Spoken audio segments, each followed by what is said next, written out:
We have so many things to give to you today, and we've had so much fun. We've been enjoying ourselves. It's a Friday edition, and it's meant to be fun. And now talking about fun, we have a guest in the studio. Our conversation today, this Friday, is performance poetry, and it's important that we take a look into it. Poetry is one of genres in entertainment that is developing, and a lot of people have started paying attention to it. I remember when we had Bumi Africa, who is a spoken word artist, and she talked about how people have started appreciating poetry in Nigeria. It's a beautiful thing. If you're a lover of reading, if you're a lover of rap, you should love poetry.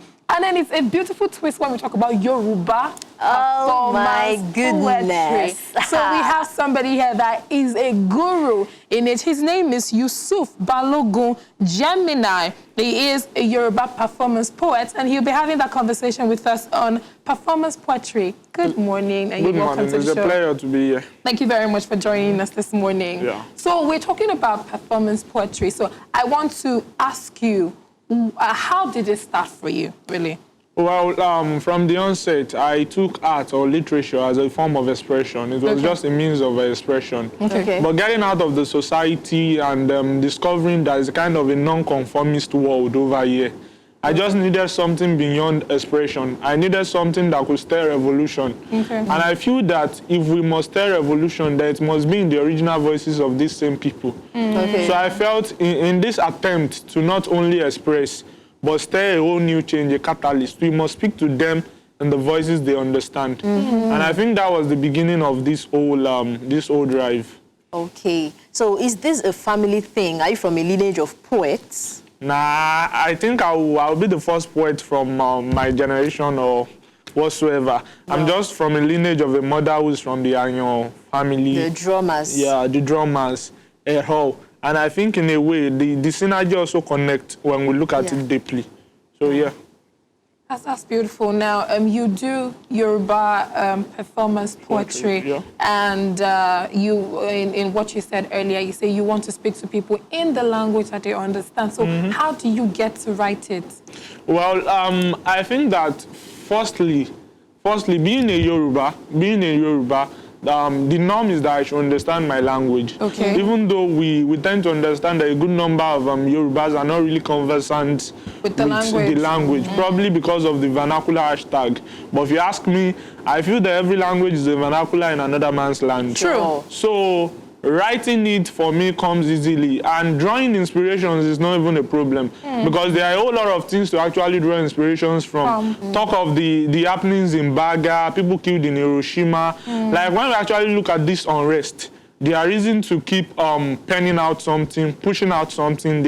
As far as people want to hear, that is enough reason to just keep creating something. Okay. It's a continuous process. All right. So how accepted is the performance poetry in Nigeria? How accepted is it, and then how lucrative is it? Well, I think that the controversy is that we have an industry, but we don't have an industry that connects to the business angle. Most of the poets in this industry actually connect more to the creative angle. I feel if we could only look at this spoken word poetry or performance poetry thing from the angle of business, it would have been much more acceptable. And there's this cliche that poetry is for the cerebral kind of people. This norm is something I want to break.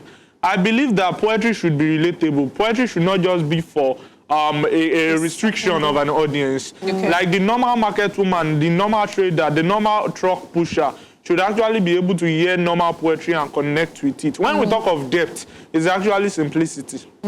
Let's talk about cultural values. Let's talk about norms. Now, you do traditional poetry, Yoruba. You say it in your language, your mother tongue. Now, how are you able to connect this with other people that do not understand your language? How are they able to accept it? Because, you know, if it was in English, it would have been very easy, but Nigeria is part of the country that has the most languages all over the world. So how are you able to, you know, connect to other cultures and other norms? I feel that art is rhythms. Because when I wanted to start this whole thing, I had that fear in me, like, at the end of the day, I might be stereotyped as being kind of a racist kind of poet or something. Tribalist. But yeah, a tribalist, so to say. But in the long run, I started discovering that 90% of my audience are not Yorubas per se, but even non-Yorubas. So the intrigues boils down now to the rhythms. Sometimes you don't even need to hear the music. You just have to dance to the rhythms of life. I think that's what it's like. And for the fact that I recently had a collaboration with a South African lyricist who doesn't even understand Yoruba. Wow. I think it's an affirmation of the fact that people can actually connect to whatsoever you say, as far as the rhythm comes from you. They all start with the mind anyway. So yeah, and the ultimate dream is to sell out O2 Arena for Yoruba poetry. Nice. So if we are selling out O2 Arena for Yoruba poetry, the question should be, how do I intend to connect over 2,000-seater audience with Yoruba? When I know that, a good 2,000-seater audience cannot be Yorubas. Cannot be Yorubas. So it all boils down to the rhythms and the connectivity of the mind. Your dream is valid, and that's fantastic. O2 Arena, fantastic. That's beautiful. That's really beautiful. Now, I listen to poets, Yoruba performance poets, and then they reel out, verses, lines, and then they go on for 30 minutes, sometimes 1 hour, sometimes longer than that. They just go on and on and on like that. So I want to know, how do you find it easy memorizing these lines? Do you have to cram? How do you do it? I think that there are many rules. There is no slated rule per se for memorizing a poem or taking it in. Like, when Samuel, who happens to be the foremost winner of the biggest slam here in Nigeria, claims that he reads this poem up to 99 times a day before it gets stuck in his head. So there are actually many methods to these things. For someone like me, under 1 hour, with a good music, I can memorize up to 5 poems. Wow. So at the end of the day, it all boils down to what works for you, being in your comfort zone and knowing how to manage it.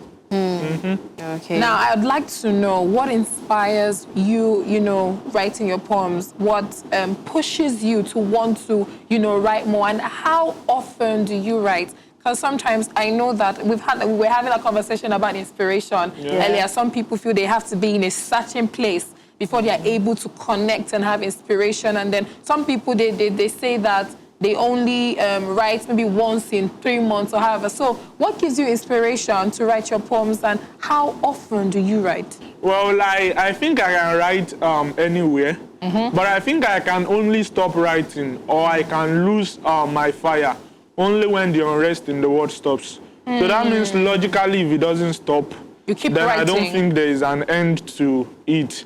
Because I feel there are voices. These voices need to be heard. People are hungry.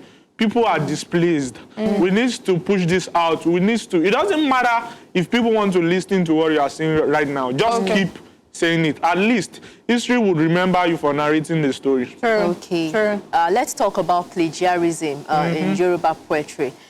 Sometimes we have, you attend an event, a Yoruba poet is, reading out poems, and then you go to another event, you hear the same lines from another person, and you're like, is this not somebody else's work? So is there a law in this poetry sphere that regulates, that guides against plagiarism, or how do you people go about it? I think that normally there are copyright laws, and apart from the fact that there are copyright laws, most times here we handle these cases with levity because they feel when it is not probably published, when it's not probably a published book, or some kind of album or because something. Because it's oral? Yeah. Okay. Most times because even some of these works are posted online also, apart from the fact that they are performed on stage, people don't really handle it. But then the creator of the work himself actually feels the greater agony. But then I feel that plagiarism in all ramification is wrong. And if it only boils down to the fact that we need to pay more attention to the little things, it actually matters. A whole lot of poets and scriveners have lost their fire simply because of plagiarism and everyone turning a blind eye like, so what? It's just a line, it's just a poem. But for us, for some of us, just a poem, just a line, they go beyond the line. They're actually a part of us. I tell people that everything I write is a part of me. So when you pick out a line from it without my consent, it's more as if you are extracting a rib from me. Do you think there is a way forward? Do you think? Well, I don't think suggest? that plagiarism can be eradicated per se. I do not see any vices being eradicated. I think that we can only curb it to the minimal level. And then it's more about law implementations and letting even the writers themselves know the worth of their works, and because we react to things differently. True. Yeah, we react. Some people will get their works plagiarized and will not really even feel the pain or something. So at the end of the day, it all boils down to letting people understand the value of copyright, and even the copyright agencies living up to the expectations more. That's fantastic. So I'd like to find out, how do you get in your rhythm? How do you connect with your audience? What do you do? What's the icebreaker? Because I know that when it has to do with poetry, some people, you might be in an arena and they don't connect with you, or you're not able to reach out to them. So what do you do to connect and to get in rhythm? I have a tagline that poetry is for everybody and poetry is not for everybody. Okay. When you enter an arena or you enter a space and you realize that the first thing you should think of before doing anything is to be conscious of, okay, what kind of audience are these people? I can't go to a gathering of old people and start doing a poem on juvenile delinquency. It's out of the box. So when you know what your audience wants, when you know what kind of people your audience are, giving them something will not actually be a problem. Fantastic. And one thing that matters is when you have enough content, you can actually wiggle around. So it all boils down to having enough content in place in the first place. Some of us have about 40, 30 poems in our head. So I've never imagined myself going to an arena and getting stuck on the audience like, okay, what could I do? What can I do? That's very beautiful. It means that you always prepare yourself. Yeah. You know your audiences and you know what to give to them. And that's very interesting. That's very interesting. Yeah, everyone here knows I'm a lover of Yoruba culture. I love things that have to do with the Yoruba culture, and I love Ewis a lot. So before we let you go, I would like you to, entertain us. Yeah, do something for us. Ẹ̀sà ọ̀gbìn àárọ̀ gbòjò ọmọ àríkèyàn ọmọ àpọ̀ngẹ́ o bí ẹni ń pọ̀nmọ́ olóògbòjò ọmọ àsùnkẹ́ o bí ẹni ń sùnmọ́ ìyá olúgbọ́n ò gbọ́dọ̀ máa wo ìran àrẹ̀sà wọn ò gbọ́dọ̀ mòrò ìran oníkòyí wọn ò gbọ́dọ̀ megúngún ìbàdí àrànyọ lókèrè ògún ege kó inú egbin ó má bàtòdé jẹ́ Èdùmàrè jọ̀wọ́ jogún wà fún un.